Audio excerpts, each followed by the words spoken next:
for a good win condition on that top lane. We have good tools for eSuba. We just need to see them capitalized on it.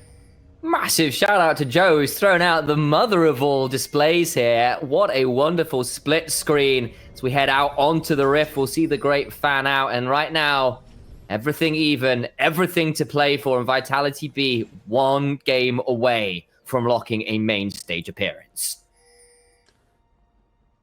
Would be joining the rest of their LFL compatriots in the main stage of the Amazon European Masters. 3 of 4 teams already qualified. Of course, 2 automatic places for LDLC and BDS Academy. Welcome. Oh, he's found Skeens here, who's played enough for Jaeger. Know how that goes. Misses the blade of the Ruin King, though, and overcome the rest of his super. Throwing down the flap. There's not actually all that much room to trade this, and Jack Troll just needs to find a hook. Is he going to have to flash here? Oh. Does do so. And that's the flash down early, and with this being a little late, might not actually get to lane before those minions spawn. Went to put the ward in, and Vitality.Bee were ready and waiting to punish that early vision checking. It's a very aggressive ward, and it costs a lot for Welcome. He starts Hop in laning phase, and he also loses out on his flash. So let's see what Yaiki can do with perfect information through the early stages. He has a defensive ward on the back of his red buff wall as well, to make sure that he's not getting invaded on, but knows exactly what Skeens' pathing is going to be. He's going to have perfect timing windows for wherever on the Rift this Viego tends to go.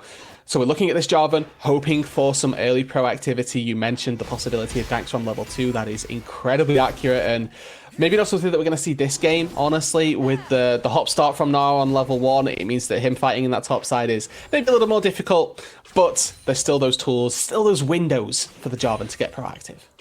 Absolutely, and you know, for Vitality.Bee here as well, I want to take this moment to remind people it wasn't so long ago that they were consistently losing, failing to qualify for main stage, having got to the EU Masters play-ins. 2021 was not their year. Finally, in spring, they managed to get all the way to a matchup against Karmine Corp where they go down 3-2 to the eventual champions back in spring, and they're looking to try and prove now with Karmine Corp out of the picture that they can be a true contender, that it's not just the blue wall that's a monster in this pan-European competition. Instead, the LFL as a whole. And right now, with the stats and the performances they've been showing across the play-in stage so far in a dominant game 1, right on track to do exactly that. And I want to draw a little bit of attention over to this mid lane Diplex, who's getting caught out and very heavily chunked out. But the moment you were about to praise it. Hey, you got one in game number 1. It's not my time. And this is for the Czech Republic. This is what we're hoping for. Okay. I want to credit Diplex throughout the entire regular season. He had been a very atypical carry for Vitality.Bee. I'm going to have to hold the point, though, because Yaiki getting aggressive on the Jarvan. He's found a pocket of vision to get in to this bot side. Hopped over the wall. They're waiting for the flag and drag combo. Dive from vision. Missile dive, lands onto Jack Troll. Flag and drag is flashed away for another turnaround can start to come through, but actually now out of damage. Only the aftershock that's really being procced, and flash down, nothing else really expended, and Jarvan will head right back to claiming that Scuttle Crab, then maybe over towards the blue buff, trying to get an odd timer there by skipping out a couple camps. This top side, remember, no flash are welcome. Will they go for more flash for that stun? The Spectral Maw secures first blood for Skeens. Wonderful gank, and look at the wave state as well. Sejenna's going to be very happy with that timing. Even if Welcome TP's back, he's going to be TPing to try and force this crash because there are so many minions stacking on up. eSuba, though, they're looking to make a play down on this bot side. Remember, Jack Troll has no flash from that prior commitment, and similar sort of wave states occurring. That top lane looking very doomed for eSuba, but this bot lane not looking much better for Vitality.Bee. Zone so far off the wave, and it's shoving away from them, and they know this is so deadly, and the Jarvan is saying, this is my time. Jack Troll knocked out of the dredge line. Do they have the damage, though? They're going to miss the flag and drag, still go for the damage anyway. One more auto would do it. They even up the kill score. And it goes on to Danny as well. The core carry for eSuba throughout all of their Amazon EU Masters play-in stage games. With him getting a little bit extra gold in the early stages, he's going to be very happy with this situation.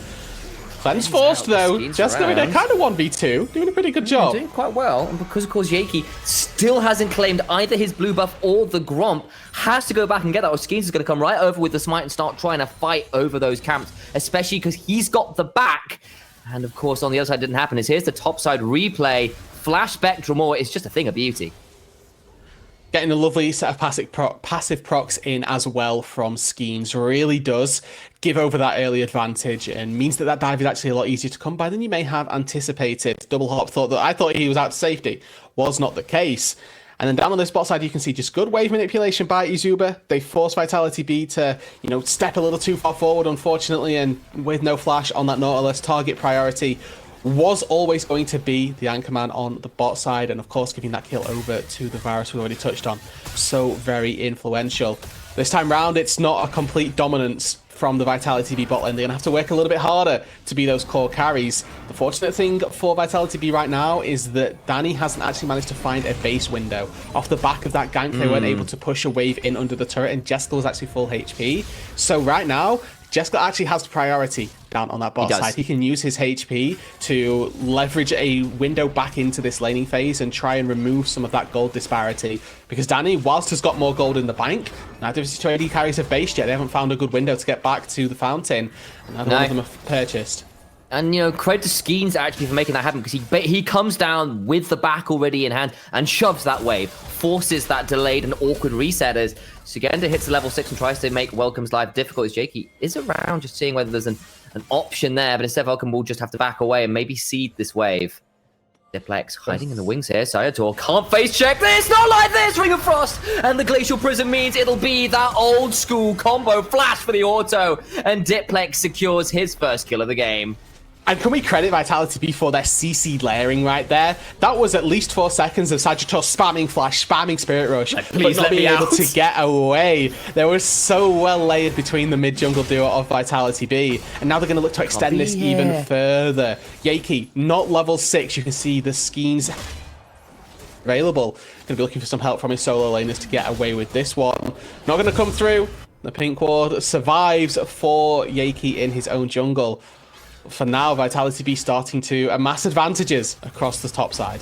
It finally does get a reset, does Danny. He's gone for that recurve bow, which suggests perhaps something like that, Nash, as you were talking about, but with, of course, the pickaxe inventory as well. Seems perhaps a touch unlikely. Rage Blade, more of an option, I think. Blade of the Ruin King. Oh, of course it is, because it'd be Rage Knife for Rage Blade, which would be unusual anyway, as a route onto Vasket means he's dead, as I failed to remember my item build pass. Vitality.Bee do not fail to get the kill.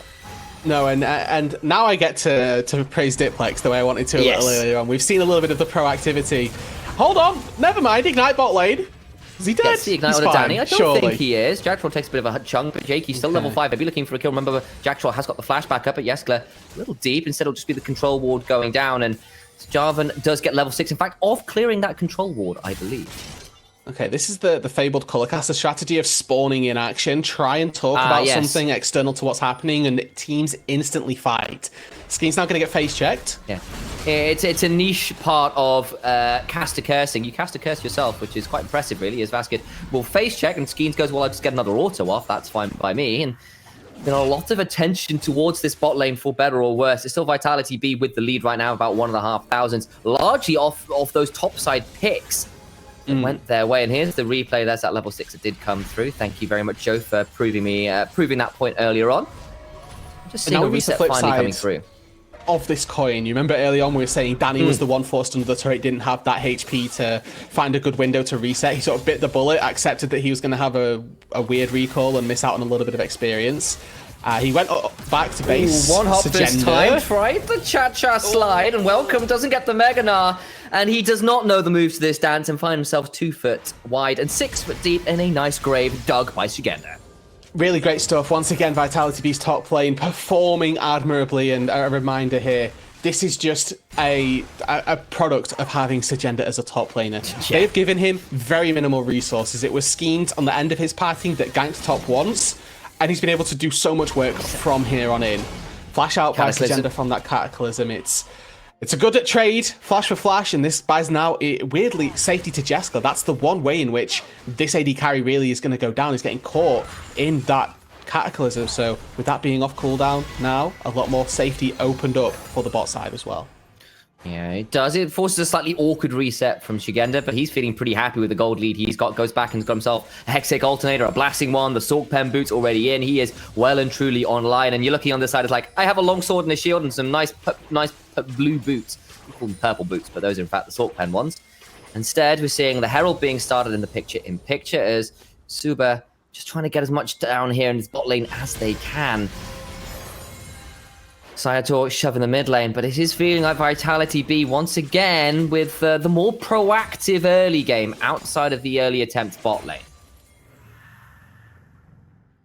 Yaki's efforts haven't been unnoticed. They did get Danny an early kill in the bot side and forced the flash out from that top side from Sagenda, but that's a little bit too late, unfortunately, to make an effort on the bot side. And down in this bot lane as well, they haven't been able to leverage that into too much more. They haven't got Danny too much of a lead as Diplex no claw. Does throw out the ultimate, does not quite have the flash. It's so close to coming back up, now available. Ult for ult trade, but Diplex being down, that is a fairly big tool. The cleanse has to come out as the Chains of Corruption did land. Big tool down to try and keep himself alive should the next one come through in any reasonable timing. As Jakey's here, there's the pistol dive afterwards, knocked up, mid moonshot animation. Here comes Jakey, Skeen's trying to rush down as well. Flash out from Yeskler, who has got himself a Moonlight Vigil, lands onto 3, but it's a good devour out of Item Jacktrol, doing what he can. Flag and drag away, in they go with the Heartbreaker. Reset time. Yakey will allow for a reset. Flag and drag straight through another, and 3 members die of eSuba. Skees turns up and murders them all. They get rid of the cleanse on Jeskin. They get baited into thinking that's enough for them, but the flash buys enough of a window to allow Skeens to come through, reset on all 3 of them. Sagenda's going to solo top lane once again. They're going to try and trade this one up, but he lands on one final auto. Will get him though. Wow. He doesn't quite live. Bot side Herald summoned as well, and suddenly that bot lane that looked like it was playable right back into Yeskler with a modest gold lead. Initialize, I'm going to give you one more go. What was your gold difference at 15 start? It was 6.9 thousand gold. And how early are we into this game? 12 minutes. Yeah, the gold lead? I just don't want to think about it. It's 6,000 already. It's 6,000 already. They're back. Game number 1 was about 3,500, but Vitality.Bee with 3 minutes still to spare are trying to dial over to that 7,000 average at 15. They've done a very good job so far in the early stages, leveraging really all sides of the map. The top lane has been self-sufficient since that first gank, and now that triple kill happening in the bot side means that the one advantage that eSuba had in the Varus in the early stages has largely been mitigated. One Drake going the way thus far. Oh, no Drake's actually going the way of Vitality.Bee, but you can see with their attentions drawn down here, I expect that's going to be their next port of call. Absolutely, in there. Brief note into the headspace of eSuba as they do look for a little engage here, so maybe we'll have to wait on that one as Sayator backs away, but actually good turnaround, massive cataclysm after the flag and drag means the Nautilus goes down, but the resets begin to come through as the Frozen Thralls begin their deadly work. Yakey does get a double actually, now Diplex in trouble, gets the Ring of Frost, try to trade this one back out, Skeens comes over the wall, but Diplex gets it. And it's still a 2-for-2, all things said and done. But eSuba maybe still feel like they can fight this Diplex solo. Sayator at full HP means the Skeens maybe has to back away here. Danny as well can do a lot of work. No smite, but what about the rest of the map as topside? Just backing well. Sayator can't walk through this push. The Clay means he's dead to rights. The stopwatch keeps Diplex alive. Base check means a second death for the Ahri. Baited and outsmarted. And just a little too greedy from Sagittal there, getting picked off. Welcome. Oh no, it's another solo kill. Down 3 levels. The last time it's just it happened, too much. The last time it happened, you saw him sell all his items and buy a load of Mercury, or not Mercury treads, the cloaks that do magic resist. I'll think about that later as we come back towards this replay, because it looked almost amazing as Yakey finds that phenomenal engage. And, you know, you're locking the Aphelios in the Cataclysm. That's about as good as it gets. But unfortunately, Sagittarius is zoned off by the rest of Vitality.Bee and can't get in to the fight. Danny, never even a part of this either. Throws out his Chain of Corruption for good measure, but that's about all he's contributed to that engagement. And it just means that, yes, you're a Jarvan driving forward, and yes, you may have one item. I don't know that this is a fight you win either. They're very close. Absolutely doing what he can there is Shigenda trading back in. That tower's so low, he's just about to die, isn't he? Jack trolls around. Here come the rest of the members of Tullet, fall down. Death charge comes out, trying to trade this one out. He dies. That's a kill, of course, going to Shigenda. And that was, in fact, a solo kill onto Yakey as well. Try to trade this one back out as Vitality.Bee lose their jungle, their support, I apologize. 1-for-1 right now, but here comes Diplex alongside Skeens, this deadly mid-jungle duo. Skeens legendary. Viego doing his best to survive. Yagator gets the charm though into the Everfrost, shuts him down. Diplex solo on the other side will go down as well. shutdown. That will be another big kill. She's going to teleport it back in. And Vitality.Bee have done it again. They teleported the red side jungle and lose. Yeskla in danger, but avoids that charm. 850 gold going into Danny's back pocket. He's the one that claims the Sagenda shutdown. And with all of the early priority that eSuba put onto the Varus, him getting that extra cash injection actually means he has a gold lead now over Jester. Has a level lead as well. We touched on how important those can be in the game number 1. Now there's a lot of free time on this top side as well. Needs to be careful not to overextend. He doesn't have a team to stick around him right now. You need to push this wave, get back to base and spend that lost gold. Huge, huge, huge. And, you know, I was about to start praising Skeens on that Viego. It's the second most played of all time. Done so much work with him. It's a significant way behind his Lee Sin, which is by far his most played. 59 games compared to 19, so 40 game difference. But even so, the moment we talk about to praise this guy, goes in, they get the tower, and then they kind of overcommit to that fight and give over some resources they probably shouldn't have. And it does cut that gold lead down. It's still a big one for the side of Vitality.Bee, but more plays like that keep happening, and maybe you can find a gank here on Shigenda, who's got no flash, and they may have an ultimate. But my god, for turnaround, don't just get the Mega Gnar in time. Trying to trade this one out, gets to knock into the wall. Welcome so low, but we'll throw a boulder that isn't required as Yaki gets the killed. Really good stuff on the bot side by eSuba here, using the 2v1 and spacing appropriately as well. Kind of this very short range engage style champion. Yes, he's got the ranged auto attacks, but if you get out of the range of that slicing maelstrom, you can actually kite him out fairly efficiently as this Gnar. And with all of the gold that Sagenda has got, he's not able to turn the 2v1 into a successful venture. Now a 2v2, 2v3 even looking to happen in the mid lane. Chains of Corruption lands onto Jackdaw. Flag and drag just short. Now maybe the turnaround can start to come through. It's a 4v4. Charm goes wide. Diplex lands the ultimate for Sayato. Gets on out as the Moonlight Vigil will land in. But they're not even a knock-up. They get Yeskla. Sayato gets that one. Diplex trying to fly his way out, but he's got nothing left in the tank. They've got a blast code and maybe a hope. One final auto gets it. Charm just wide. They're still chasing. Danny gets that one, but the reset's beginning to come through on the other side. Skeens is here. Abyssal diving to try and get this one out of the frozen wall. Can't find enough. Skeens has to maybe look away. Heartbreak over the wall, looking for maybe one more, but he's on Charm. Wristed, Jaiki misses out with the flag and drag. Shigenda is here. He has an option to try and go for that slicing maelstrom. Cannot be here. Welcome, where are you going? Stop turning yourself into a mat. All the while into the jungle they go. Jack Troll hunting around Shigenda. Look at that potential flank angle. They're trying to get towards this tier 2. Over the wall they go. Skeens with another reset. Another option. Trying to keep going. It's a Herald being spawned. Big stun. Big Ruben. And Jack Troll goes down. They lose him. Shigenda now in a bit of a difficult spot. Remember, he's still got that slicing maelstrom. Not quite up yet. Nearly down. Teleport onto the Herald. Vitality.Bee. What is going on? Now we're going to see whether they can get that one in. Tower goes down. Another prime retreat. Will not go for even more madness. But what did I just witness? I can't tell you, unfortunately, Initialized. I have absolutely no idea what just happened, but eSuba, they have done well again. They find a good set of kills. It's a double kill, I believe, on this initial topside play, and they get an extra one off the back as well. The importance of Vitality.Bee killing that first target is showing itself right here. The fact that we have lots of low health bars split amongst eSuba is exactly what they actually need to play around. If there's a single reset that comes through between Lissandra's White Walkers and Skeens resetting with the Viego passive, they can tear up a team fight if one kill goes their way early on. But it comes through a little too late. There's not quite enough left in the tank for Vitality.Bee to take out a complete team fight. There was an entire re-engage on that top side that ultimately didn't net anything overall. A quick kill going over to Danny, but he's actually opted into this Gale Force as a second item. I would have loved to have seen, honestly, either of the other two mythics, but this Gale Force is adding an extra element of safety, because the only real way that I feel like eSuba can play out these fights is with Danny being alive. I can understand the Gale Force to get away from Sagenda.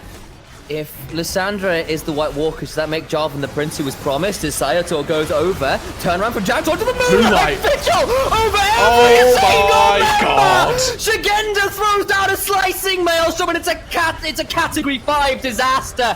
Teleport out is stopped by that spectral maw. Dredge line and dragged under Shigenda's flank was a thing of utter beauty. Sagenda is and has been the best carry top laner in the LFL this entire split long. Looking for flanks like this, setting up fights like this. eSuba, they step too far forward. Jack Troll, a lovely double knock-up on the beginning. Moonlight Vigil, such great damage. And in comes Sagenda. 4-man Maelstrom. Sagiso flashes down on this bot side, tries to get away with a sneaky TP, but boy, oh boy. Vitality.Bee came to play Initialize. They aren't messing. No, they are not, and they've been playing with a kind of verve. You've seen the slightly, shall we say, cocky, arrogant plays, dropping the Herald teleport onto it. But now you've got a 4,000 gold lead in the top side. Look at the CS discrepancy. It's near 20 minutes in, and you're still not at 100 CS for Welcome. Look at the gold lead in the jungle, 6-1 and 5 on that Viego, a champion that is nearly synonymous with Skeens at this point. Vasquez now stunned up, trying to get his way out of here, and Danny at 3-2 and 5 must maybe be able to make this one play. Yaki around, it's a 3v3, the turnaround. Good with Thatcher into corruption. Sayator is here as well. The stopwatch bites the time, but actually, the charm, the shutdown! They're going to try and turn this one out. Cataclysm comes through, a stopwatch in turn. TP The Jackal, but he gets knocked up and they get him down. What on the other side, though? It's a solo kill, of course. Suggest TP. He's TPing. He doesn't have that. Slicing Maelstrom does now. Going to try and turn this one around. Double kill, because he teleported in to flash and slice him apart. The electricity is rampant in this one. And it will strike twice. 2 fights, 2 triple kills, 2 monstrous plays from the top laner of Vitality.Bee. And the raid boss teleports in to spell eSuba's demise. Vitality.Bee with their triple carry laners now going to attempt to take this Baron. It's such a great start by Vitality.Bee, and this flash from Vasquez actually really, really powerful. Baits in the Viego, and I think off the back of the stopwatch, maybe Vitality.Bee can turn it around. They can't. Sagittal comes over. They do just enough, but it's a solo bowler in the top side, a really ego teleport, unfortunately, coming out, and it does cost Welcome his life. It costs them the fight as well. If that Gnar's there to act as a front line, a very real possibility this fight goes a different way. But in comes the raid boss. Teleport from on one side quite quickly. Picks up Yaki, who steps a little too close to the sun. It's not just him, but everybody really on eSuba that ends up getting burnt. Oh, it's the Shigenda agenda. Everything in this particular game is about that top laner. 10 stacks on the Dark Seal, 3 items complete, building towards what has to be a death cap. This Kennen is a monster, and if you do not have exhaust, you do not win the fight. And even if you do, I think the damage at this point is just so extreme, you lose anyway. Trying to chase into Welcome, but Danny's there. Does get the stopwatch out of Shigenda. Biggs turn afterwards, trying to trade this one around. Root onto him with the...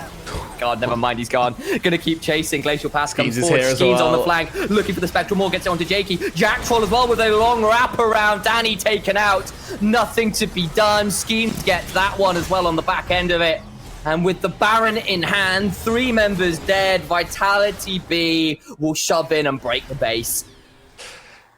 The question is, how much more may they get from this Baron push? This one may just net them an inhibitor, but what can come in the next 2 minutes? They have wasted no time in making the most of their Baron push. Still 15 seconds on Danny, 10 seconds on Yaki. This inhibitor, a formality, but with a 13,000 gold lead. How much further are Vitality.Bee going to go?